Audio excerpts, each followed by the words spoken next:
오늘 함께 나눌 말씀은 신약성경 사도행전 12장에 있는 말씀입니다. 사도행전 12장 5절부터 12절까지의 말씀, 사도행전 12장 5절부터 12절까지의 말씀 제가 읽도록 하겠습니다. 이에 베드로는 옥에 갇혔고 교회는 그를 위하여 간절히 하나님께 기도하더라. 헤롯이 잡아내려고 하는 그 전날 밤에 베드로가 두 군인 틈에서 두 쇠사슬에 매여 누워 자는데 파수꾼들이 문 밖에서 옥을 지키더니 호련히 주의 사자가 나타나매 옥 중에 광채가 빛나며 또 베드로의 옆구리를 쳐 깨워 이르되 급히 일어나라 하니 쇠사슬이 그 손에서 벗어지더라. 천사가 이르되 띠를 띠고 신을 신으라 하거늘 베드로가 그대로 하니 천사가 또 이르되 겉옷을 입고 따라오라 한대 베드로가 나와서 따라갈새 천사가 하는 것이 생시인 줄 알지 못하고 환상을 보는가 하니라. 이에 첫째와 둘째 파수를 지나 시내로 통한 쇠문에 이르니 문이 저절로 열리는지라. 나와서 한 거리를 지나매 천사가 곧 떠나더라. 이에 베드로가 정신이 들어 이르되 내가 이제야 참으로 주께서 그의 천사를 보내어 나를 헤롯의 손과 유대 백성의 모든 기대에서 벗어나게 하신 줄 알겠노라 하여 깨닫고 마가라 하는 요한의 어머니 마리아의 집에 가니 여러 사람이 거기에 모여 기도하고 있더라. 아멘. 오늘은 어떻게 사시렵니까? 어떻게 사시렵니까? 라는 제목으로 하나님 말씀과 마음 나누기를 원합니다. 때를 따라 도우시는 하나님의 은혜와 평강이 오늘 저녁 중보기도에 나오신 성도님들의 삶 가운데에 함께 하시기를 주님의 이름으로 축복합니다. 오늘 본문은 감옥에 갇힌 베드로가 기적적으로 그 감옥에서 탈출하는 영웅 같은 이야기를 이야기해주고 있습니다. 아시다시피 베드로가 감옥에 갇히기 이전에 그의 동료 사도 야고보는 헤롯 왕의 욕망에 의해서 먼저 죽임을 당한 상태였고 베드로가 이제 그 뒤를 이어서 감옥에 갇히게 됩니다. 오늘은 감옥 속에서 일어났던 이 두 가지 사건을 좀 같이 나눠보고 싶은데요. 첫 번째는 평안히 잠들었던 베드로의 모습을 먼저 함께 살펴보고 싶습니다. 제가 엊그제 건강검진을 받았습니다. 여러분 혹시 건강검진 받아보셨죠? 제 친구가 최근에 대장암 진단을 받아서 그런지 대장내시경과 위내시경을 신청해놨던 저로서는 야 이거 나도 정말 조심해야겠다, 젊다고 건강한 게 아닐 수 있구나 라는 걱정이 제 마음 가운데 처음 들었습니다. 대장내시경을 위한 약을 먹기 위한 하루 전날이 드디어 됐습니다. 이제 내일이면 이 검사를 받는구나, 이 약을 먹어야 되는구나 라는 생각 때문에 괜시레 두렵고 겁이 많이 났습니다.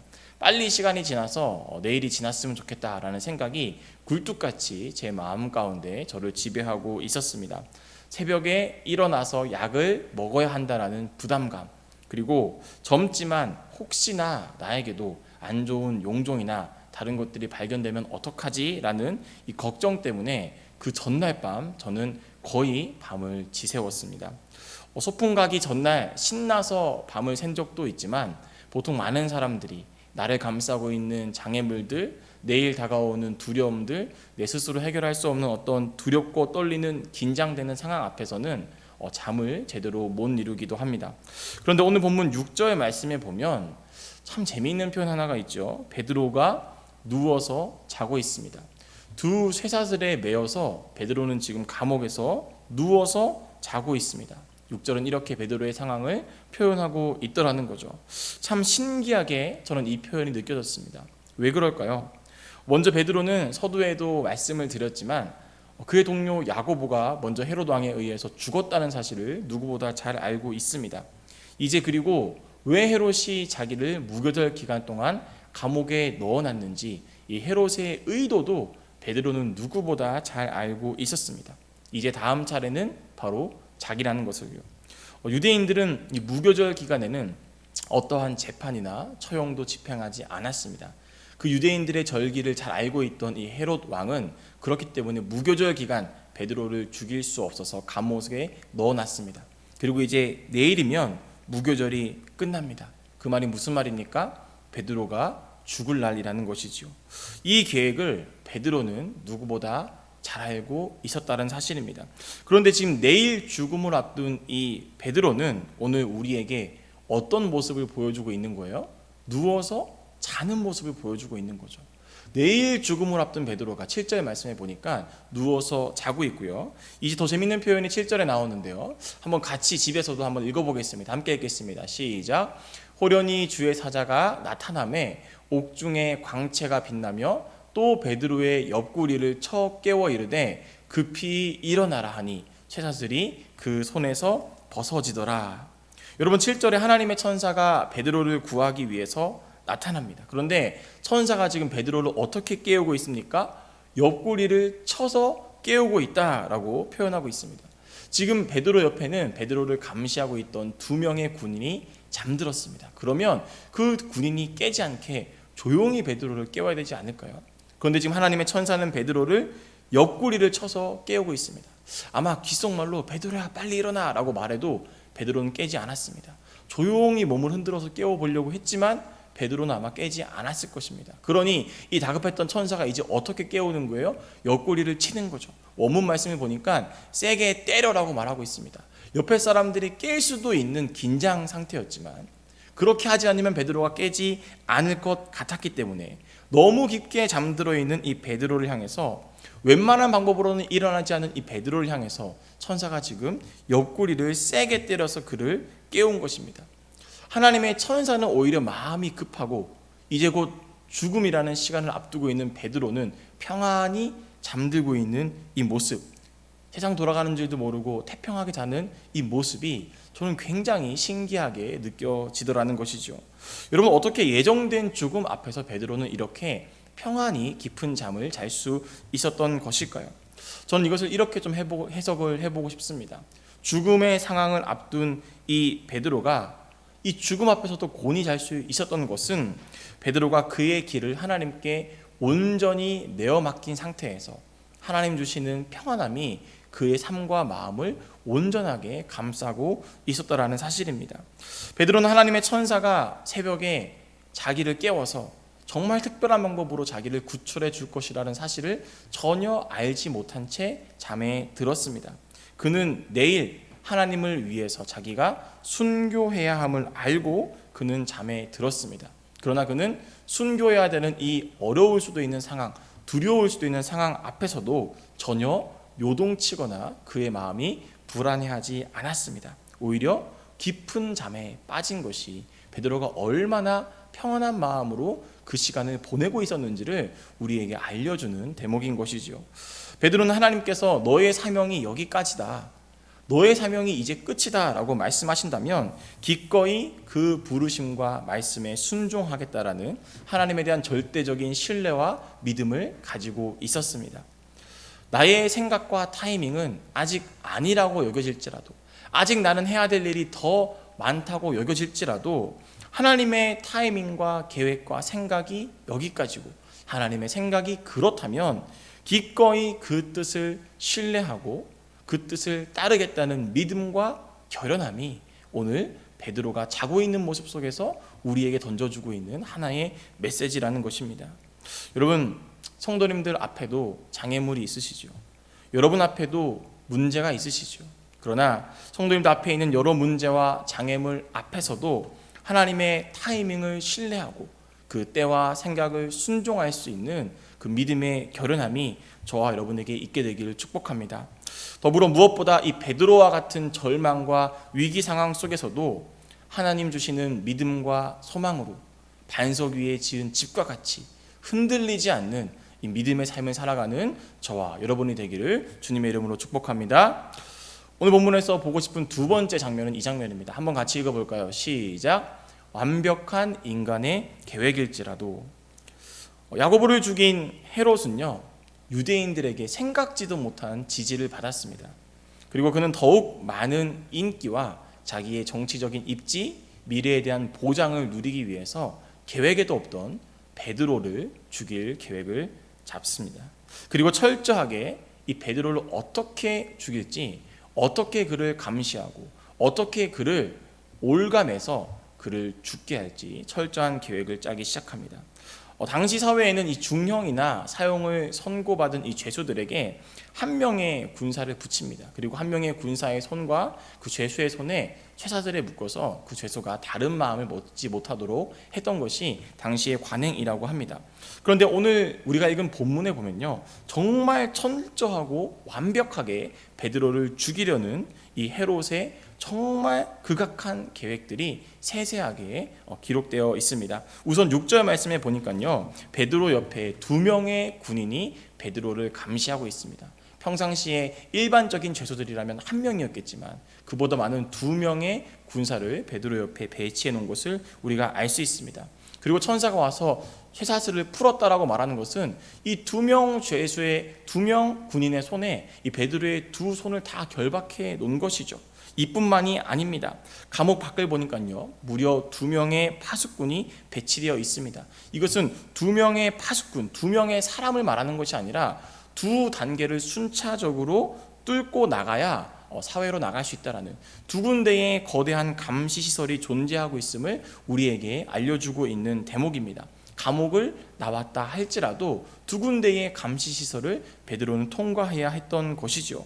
4절 말씀에 보니까요, 군인 4씩 4패를 조직해서 철저하게 베드로가 어떠한 생각도 하지 못하게, 탈옥을 할 수 없게, 무조건 감옥 안에 있을 수밖에 없게 철저한 경비와 감시를 헤롯은 명령했던 것을 우리가 확인할 수 있습니다. 그만큼 어찌 보면 이 베드로의 죽음과 베드로의 사형을 위해서 베드로에게만 헤롯은 지금 특별한 대우를 하고 있는 것입니다. 정말 완벽한 방어, 완벽한 감시, 빠져나갈 수 없는 빈틈없는 작전을 베드로 한 명을 위해서 헤롯은 지금 펼치고 있는 것이죠.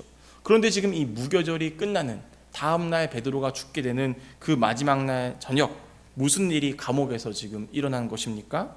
하나님의 천사가 베드로를 찾아와서 감히 인간의 말과 언어와 표현으로는 설명할 수 없는 기적적인 방법으로 베드로를 감옥에서 구출해 내게 됩니다.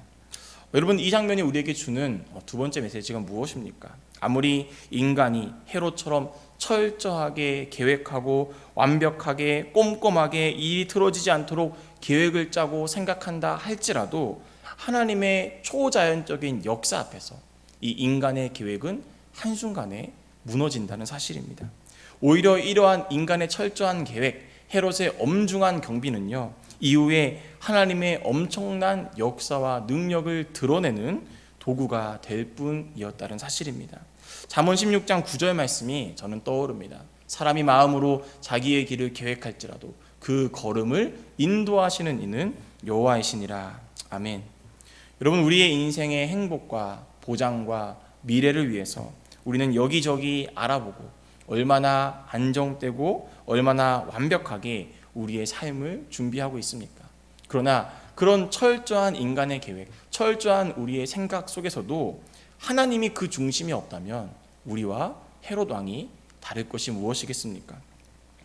그러나 아무리 인간적인 계획이나 의지할 것이 없다 할지라도 하나님의 타이밍과 하나님의 계획을 인정하며 결연한 마음으로 내가 그것에 순종하겠습니다라고 말했던 이 베드로에게는 오히려 세상이 설명할 수 없는, 세상의 표현과 언어와 말로는 감히 기록할 수 없는 하나님의 특별한 은혜가 그에게 임했음을 이 저녁 우리는 반드시 기억해야 됩니다. 오늘 본문은 이렇듯 우리에게 이런 도전을 던지고 있습니다. 과연 헤롯처럼 나의 계획대로 살 것인가? 아니면 베드로처럼 하나님의 타이밍에 순종하며 살 것인가? 헤롯처럼 나의 완벽한 계획을 의지하며 살 것인가? 베드로처럼 하나님의 타이밍에 순종하며 살 것인가? 오늘 본문은 이 이야기를 우리에게 도전하고 있는 것입니다. 말씀을 마무리하겠습니다. 여러분, 나보다 나를 더 잘하시는 그 하나님께 온전히 성도님들의 오늘과 우리의 가정과 자녀들의 미래를 맡겨드리는 하나님의 타이밍에 순종하며 하나님의 타이밍을 기다리는 저와 여러분이 되기를 주님의 이름으로 축복합니다. 더불어 이 베드로의 쇠사슬이 풀린 것과 같이 끝난 것 같은 상황 속에서도, 더 이상 빛이 보이지 않는 상황 속에서도 인간의 계획을 뛰어넘으시는 이 하나님의 특별한 은혜가 오늘 이 저녁 기도회를 함께한 우리 성도님들과 그의 가정, 우리 꿈마을 엘림교회와 함께하게 되기를 주님의 이름으로 축복합니다. 기도하겠습니다. 하나님 감사합니다. 헤롯처럼 완벽한 계획을 가지고 살지, 베드로처럼 하나님의 타이밍에 순종하며 살지, 오늘 본문은 우리에게 두 가지 이야기 속에서 어떠한 삶을 살 것이냐를 도전하고 있습니다. 주님, 인간이 아무리 완벽하게 계획을 세우고 아무리 우리의 생각과 경험을 바탕으로 우리의 미래를 계획할지라도 그 걸음을 인도하시는 분은 여호와 하나님임을 이 시간 겸손히 고백합니다.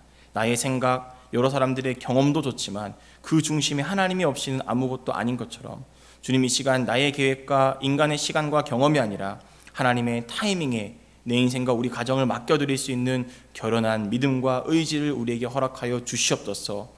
베드로가 감옥에서 풀려난 것처럼, 기적적인 특별한 은혜로 풀려난 것처럼 하나님의 타이밍을 신뢰하는 자들에게 하나님께서 허락하시는 특별한 은혜가 임할 줄로 믿사오니 주여, 우리의 계획이 아니라 하나님의 타이밍을 신뢰하며 살아갈 수 있는 이 저녁 우리 모두가 되게 하여 주시옵소서. 감사드리며 이 모든 말씀 나보다 나를 더 잘 아시는 예수 그리스도의 이름으로 기도드렸습니다. 아멘. 이 시간 코로나19의 종식과 영적 회복을 위한 공동기도문을 먼저 함께 읽도록 하겠습니다. 함께 읽겠습니다. 시작. 하나님 아버지, 코로나로 인해 많은 이들이 고통을 겪고 있습니다. 하루빨리 이 문제가 해결될 수 있도록 하나님의 특별한 은혜와 도우심을 이 땅 가운데 허락하여 주시옵소서. 이 일을 통해 우리에게 말씀하고자 하시는 하나님의 마음을 잘 느끼게 하시고 우리의 영의 균형과 방향이 흔들리지 않도록 우리를 도와주시옵소서. 더욱 깨어 기도하기를 원합니다. 땀방울이 핏방울이 되도록 기도하신 예수님처럼 간절히 기도하여 영적 게으름을 이겨내게 하시옵소서. 여전히 최전선에서 수고하는 의료진과 백신 개발을 위해 연구 중인 연구팀을 기억하사 그들의 땀과 헌신을 통해 하루빨리 코로나가 이 땅에서 종식되게 하시옵소서. 코로나라는 어려움 속에서도 완벽해 보이는 인간의 계획만 의지하는 것이 아니라 생사화복을 주장하시는 하나님의 타이밍에 순종하며 의지하는 믿음을 더하여 주시옵소서. 모든 역사의 주관자이시며 우리의 유일한 소망이 되시는 예수님의 이름으로 기도합니다. 아멘. 우리 두 번째로 담임 목사님과 사모님, 우리 교회 리모델링을 위한 기도문을 함께 읽도록 하겠습니다. 시작. 하나님 아버지, 지금까지의 리모델링 과정 중에 아무런 사고 없이 은혜로 진행하게 하시니 감사합니다. 9월 초 입당을 앞두고 기도하는 일에 게을러지지 않게 하시고 기도로 끝까지 함께하는 리모델링이 되게 하여 주시옵소서. 변덕스러운 날씨 가운데에서도 우리 교회의 모든 공간을 안전하게 지켜 주시옵소서. 특별히 담임 목사님과 사모님을 위해 간절히 기도합니다. 회복의 기간을 거쳐 다시 강단에 세워주시니 감사합니다. 목사님의 건강을 날로 더욱 회복시키사 온전히 회복되는 치유의 은혜를 맛보게 하옵소서. 사모님과도 함께하사 어지러운 증상이 속히 사라지고 사모님이 맡으신 사명을 잘 감당할 수 있도록 은혜 위에 은혜를 더하여 주시옵소서. 이번 리모델링이 하나님의 타이밍과 계획 안에 있는 줄 믿습니다. 인간의 계획이 아닌 하나님의 은혜로 완성되는 리모델링이 되게 하시고 이를 위해 기도하며 헌신하는 성도들의 삶에 드림이 기쁨이 되는 은혜가 있게 하시옵소서.